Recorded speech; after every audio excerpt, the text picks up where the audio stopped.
จะសូមជម្រាបសួរបងប្អូនពុកម៉ែលោកយាយលោកតាទាំងអស់គ្នាស្វាគមន៍មកកាន់វីដេអូដើម្បីឆ្នោតយួនថ្ងៃទី5ខែវិច្ឆិកា2025ចឹងសម្រាប់បងប្អូនពុកម៉ែដែលចូលមកទស្សនារួចចង់បានលេខ VIP យកទៅផ្សងសំណាងនេះខ្ញុំមានលេខល្អនៅម៉ោង1កន្លះពេលថ្ងៃសម្រាប់ឆ្នោតយួនថ្មីហើយសម្រាប់ឆ្នោតយួនចាស់មាននៅម៉ោង4កន្លះពេលល្ងាច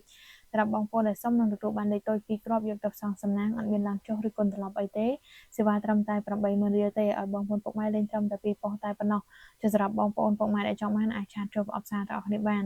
ឥឡូវចូលមកកាន់តម្រុយដែលនេះខ្ញុំចែកជូនបងប្អូនអរគ្នាហ្វ្រីនៅលើវីដេអូនេះបងប្អូនពុកម៉ែយកទៅផ្សងសំណាងស្រាប់ខ្ទង់អូសគឺខ្ទង់8និងខ្ទង់9ចំពោះខ្ទង់8បងប្អូនពុកម៉ែយកទៅលេងគឺលេខ85ហើយចំពោះខ្ទង់9គឺលេខ96ចឹងសម្រាប់ម៉ោង1កន្លះចាក់ដូចបញ្ជាក់បងប្អូនខាងលើចឹងគឺមានលេខ VIP លេខតូច2គ្រាប់ឲ្យបងប្អូនពុកម៉ែយកទៅផ្សងសំណាងតែ2ប៉ុស្តិ៍ទេសេវា80000រៀលហើយសម្រាប់ឆ្នោតយួនចាស់គឺមាននៅម៉ោង4កន្លះចាបងប្អូនពុកម៉ែយកលេខទៅលេងសិនត្រូវចាំបងសេវាតាមក្រោយចឹងសម្រាប់បងប្អូនពុកម៉ែដែលចង់បានអាចឆាតចូលប្រអប់សារទាំងអស់គ្នាគឺអត់មានតម្រូវបងលុយបងកាក់មុនអីទេ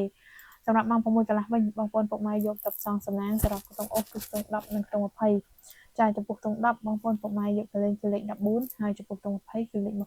27ចាសម្រាប់លេខធំបងប្អូនពុកម៉ែយកទៅផ្សងសំណាងសម្រាប់ថ្ងៃនេះគឺលេខ976គុណហើយសម្រាប់លេខមួយខ្ទង់ទៀតបងប្អូនពុកម៉ែយកទៅលេងគឺលេខ315គុណចឹងសម្រាប់បងប្អូនពុកម៉ែដែលទស្សនាវីដេអូនេះរួចកុំភ្លេចចុច Share និង Comment 168ទាំងអស់គ្នាចាអរគុណសូមជម្រាបលា